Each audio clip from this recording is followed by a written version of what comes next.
৩ কোটিরও বেশি জনসংখ্যার শহর জাকার্তা ইন্দোনেশিয়ার বর্ধিষ্ণু রাজধানী ও বিশ্বের অন্যতম বৃহত্তম জনপদ।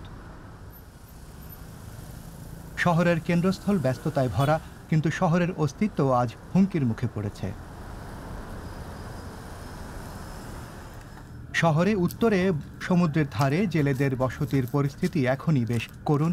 ২০০২ সালে মুরাবারু বন্দরে বন্যা মোকাবেলার লক্ষ্যে একটি প্রাচীর গড়ে তোলা হয়েছিল। সেই প্রাচীরকে আরও মজবুত করে তার উচ্চতাও বারবার বাড়ানো হয়েছে। বন্যা ছাড়াও প্রবল বৃষ্টিপাত হলেও পানি উপচে পড়ে। প্রশ্ন হলো, জাকার্তা শহর কেন ডুবে যাচ্ছে? ভূগর্ভস্থ পানির এত বেশি নিষ্কাশন হচ্ছে যে উপরের স্তরে পানি সরে গিয়ে মাটি বসে যাচ্ছে। পানি নিষ্কাশনের পাশাপাশি গত ২০ বছর ধরে জলবায়ু পরিবর্তনও ঘটছে। তার প্রভাব শহরের জন্য ঝুঁকি দ্বিগুণ করে তুলছে, কারণ শহরটি তো স্বাভাবিক অবস্থায় এখনই পানির নিচে রয়েছে।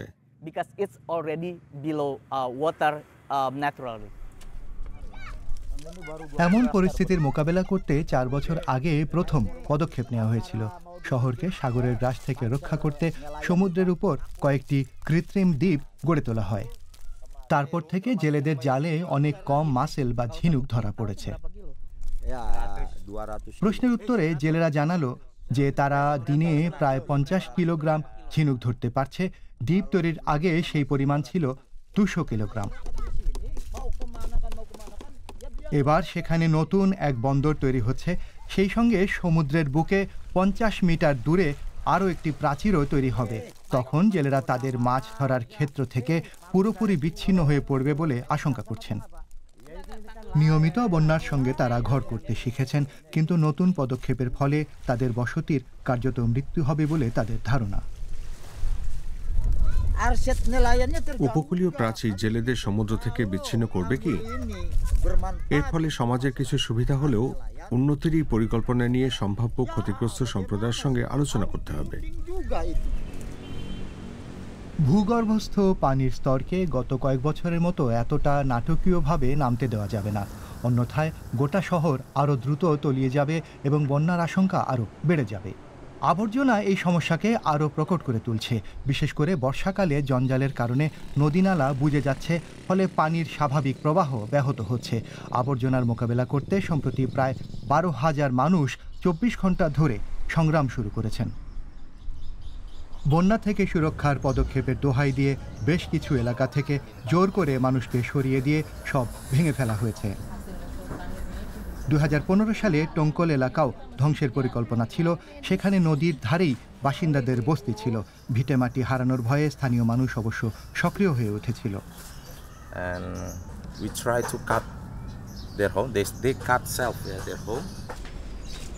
৩ বছর আগে আমরা নিজেদের বাড়ির অংশ কেটে ফেলেছিলাম। নদী সাফাইয়ের কিছু কাজ করেছিলাম। শাকসবজি, ফুলের চারা লাগিয়েছিলাম। একেবারে নিখুঁত না হলেও কিছু রদবদল হয়েছে।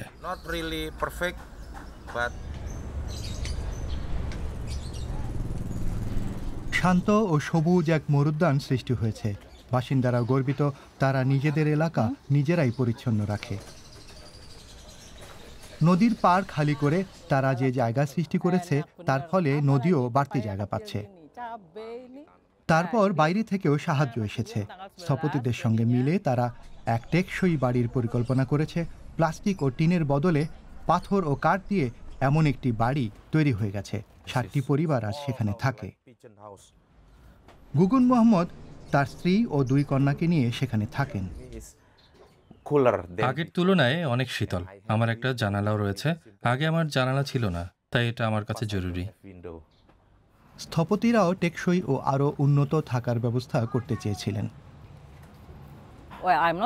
আমি বলছি না যে ফলাফল হিসেবে বাড়িটির গুরুত্ব নেই, তবে তার সঙ্গে যে সামাজিক প্রক্রিয়া আসে সেটাই সবচেয়ে জরুরি। দায়িত্বশীল হয়ে টেকসই পদ্ধতিতে পানি ব্যবহার করা গুরুত্বপূর্ণ। টঙ্কল এলাকার মানুষ দেখিয়ে দিয়েছেন যে বাস্তবে এমনটা সম্ভব।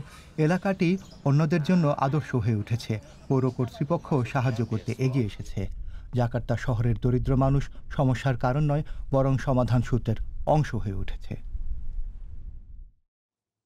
প্রিয় দর্শক, কেমন লাগলো আমাদের প্রতিবেদনটি? আপনার মন্তব্য বা কোনো প্রশ্ন থাকলে লিখুন নিচে মন্তব্যের ঘরে। আর আমাদের সঙ্গে থাকতে সাবস্ক্রাইব বাটনটি চাপুন।